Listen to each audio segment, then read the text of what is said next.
Buen día. Dentro del desarrollo de la especialización de Derecho Constitucional y Administrativo relacionada con la asignatura de Acciones Constitucional, nos correspondió el análisis de las sentencias SU 146 de 1992 y SU 768 de 2016 sobre el rol del juez constitucional en el Estado Social de Derecho a partir del salvamento de voto. Dentro de la dinámica de este video, nuestra compañera Juliana Paola Quintero Cuervo se referirá al concepto de salvamento de voto y las diversas posturas dentro de una sentencia. Continuando con María Camila Jaramillo Sala se referirá al análisis de la sentencia SU 146 de 1992 a partir del salvamento de voto. Por último, nuestro compañero Luis Felipe Alarcón García se referirá al análisis de la sentencia SU 768 de 2016 a partir del salvamento de voto. Esperamos sea de su total agrado. Diseño y edición a cargo de Karen Joana Ardila Guevara, quienes habló Miriam Graciela Cantor Urbina. Continúa Juliana. ¿Qué es el salvamento de voto? Es común que en las diferentes decisiones jurídicas de las altas cortes se encuentre el llamado salvamento de voto. Es por ello que se hace necesario saber de qué se trata y en qué consiste.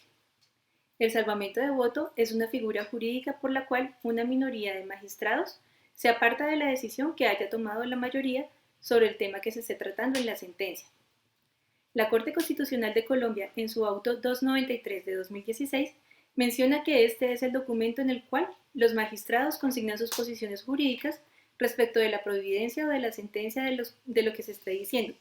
Es decir, si un magistrado no está de acuerdo con lo que se está planteando, puede apartarse de esa decisión por medio del salvamento de voto.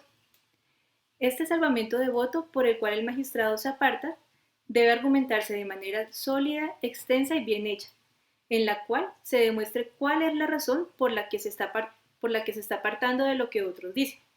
Muchos mencionan que el salvamento de voto es una herramienta de poder que tiene una marcada fisionomía individualista, que suele causar conflicto entre los mismos magistrados que deben entrar a decidir sobre un tema en particular. ¿En qué se diferencia el salvamento de voto a la aclaración de voto? A diferencia del salvamento de voto, en la aclaración de voto se consignan las razones por las cuales uno o varios de los magistrados, aunque estén de acuerdo con la sentencia en su parte resolutiva, no comparten los motivos en que se fundan y lo que se pretende es explicarla y ponerla en claro. ¿Cuáles son las funciones del salvamento de voto? Dentro de ellas encontramos que ayuda a que los fallos sean democráticos entre los mismos magistrados, porque si alguno no está de acuerdo con ello, no puede ser obligado a que comparta la decisión.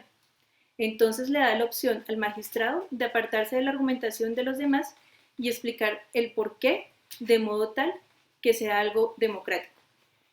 Tiene además una función argumentativa, que como su palabra lo indica, brinda mayores argumentos y herramientas a los abogados que puedan tener en cuenta al momento de ir a realizar un proceso o una demanda.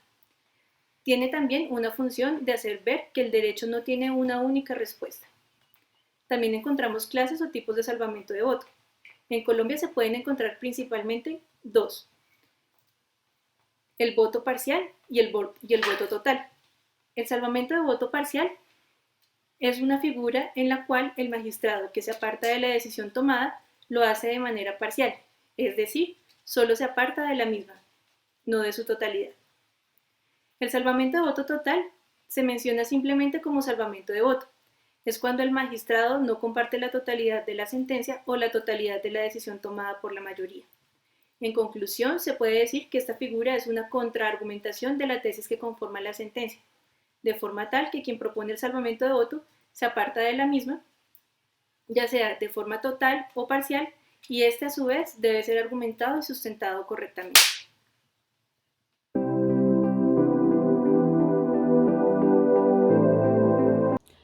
Con la entrada en vigencia de la Constitución Política de 1991, se incluyeron dentro del ordenamiento jurídico colombiano mecanismos o acciones constitucionales para la protección de derechos fundamentales, como lo es la acción de tutela y para la defensa de derechos e intereses colectivos como la acción popular y de grupo, dependiendo de si se ha causado un daño o perjuicio o si se está en riesgo de sufrirlo.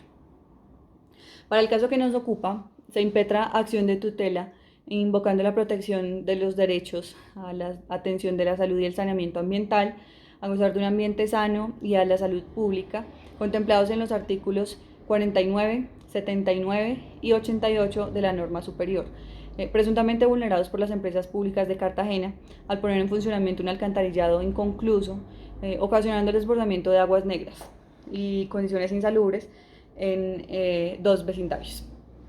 Los magistrados de la Sala Primera de Revisión de la Corte Constitucional deciden tutelar los derechos invocados por el accionante y el magistrado José Gregorio Hernández Galindo decide hacer aclaración de su voto.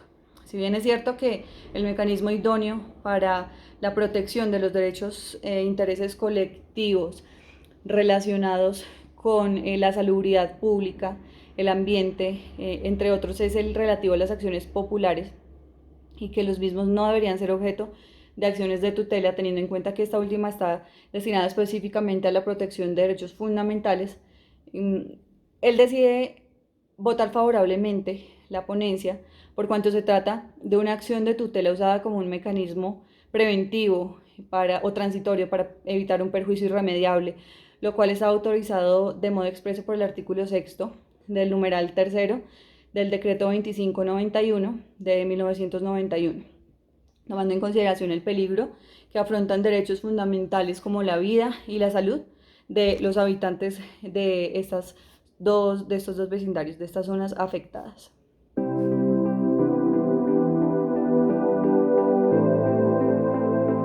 Análisis de sentencia 768 del 2014. Magistrado ponente Jorge Iván Palacio Palacio. Demandante Joseph Mora Banwich. Demandado subsección C, sección tercera de la Sala de la Contencioso Administrativa del Consejo de Estado. Hechos.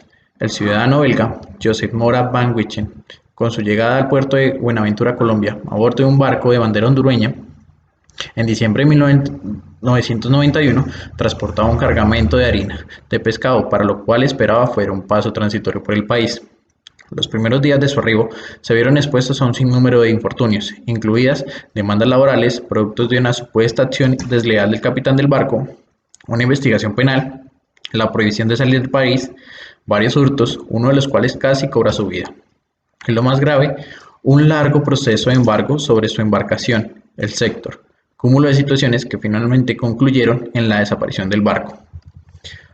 Fueron una suma de errores judiciales y administrativos. Inició un proceso de reparación directa contra la nación, el cual fue desestimado por el Consejo de Estado al establecer que, si bien el actor aportó extemporáneamente algunos elementos relacionados con la titularidad sobre el barco, no acreditó la normatividad hondureña bajo la cual se adquirió el dominio del bien, ni su vigencia para el caso concreto, carga que le correspondía como parte interesada.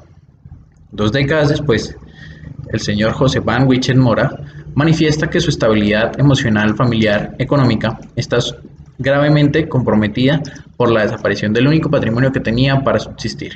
Recurre, como último recurso, a la acción de tutela, considerando que los fallos de la justicia colombiana configuran una vía de hecho al no haber interpretado correctamente la normatividad nacional e internacional en torno a la prueba del cargo de prueba del derecho extranjero.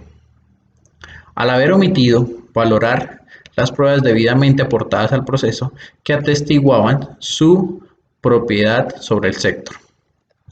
Finalmente, la Corte resuelve, luego una exhaustiva revisión, de la siguiente manera. Primero, revocar la sentencia de tutela de segunda instancia proferida el 18 de abril de 2013 por la sección quinta del Consejo de Estado, dentro de la acción de tutela T3-955-581, instaurada por el señor José Iván Mora Wichet, mediante la cual se negó el amparo y, en su lugar, conceder la protección del derecho fundamental a un debido proceso. Tercero, dejar sin efecto la providencia proferida por la sección C, sección tercera, Sala de lo Contencioso Administrativo del Consejo de Estado, en segunda instancia, el 9 de mayo del 2012, por la cual se negaron íntegramente las pretensiones del señor José Mora Van Wichen en el proceso de reparación directa alentado contra la nación. Este es el resuelve de la sentencia, y como salvamento de voto, el magistrado Gabriel Eduardo Mendoza Martelo en asunto la carga de la prueba del derecho extranjero.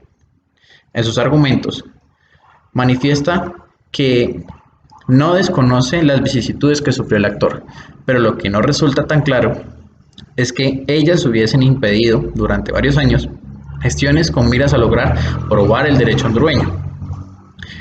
En la ponencia se indica que el proceso inició en 1997 y concluyó en el 2012, pero no se encuentra en ella reseña alguna de cuenta durante ese prolongado periodo de tiempo de una actividad mínimamente diligente por parte del señor Mora respecto a la consecución de lo que aquí interesa. No se registran requerimientos a consulados o misiones diplomáticas, no se tiene noticia del uso de procedimientos por vía electrónica o comunicaciones por correo, por vía telefónica o fax a autoridades del país centroamericano, lo que permitiría inferir y verificar una actitud diligente por parte del interesado. La decisión mayoritaria se contrae a referir los momentos adversos que agobiaron al actor y sin más hace responsable al juez contencioso de aportar el derecho extranjero. No parece, pues, esta forma de razonar la que más armonice los deberes del juez con la carga de la prueba que incumbe a las partes. Lo que no es de recibo es el uso generalizado de las facultades y cláusulas del Estado Social de Derecho, como un expediente que quepa invocar frente a situaciones procesales tan particulares como las reglas de la carga de prueba, cuando éstas incumplen por falta de diligencia de los interesados. El magistrado hace alusión a la falta de interés del accionante y el tiempo transcurrido, considerando que es mucho para un accionante que quiere que le resuelvan en derecho, donde éste debe ser diligente. El magistrado expresa, en defensa de las decisiones tomadas anteriormente, que la carga de pruebas del extranjero no necesariamente quien está obligado a aplicarlo está obligado a llegarlo, dejando clara su posición de no concordancia con la providencia expedida por parte de la Corte, ya que su fallo está basado en obligatoriedad innecesaria a los jueces.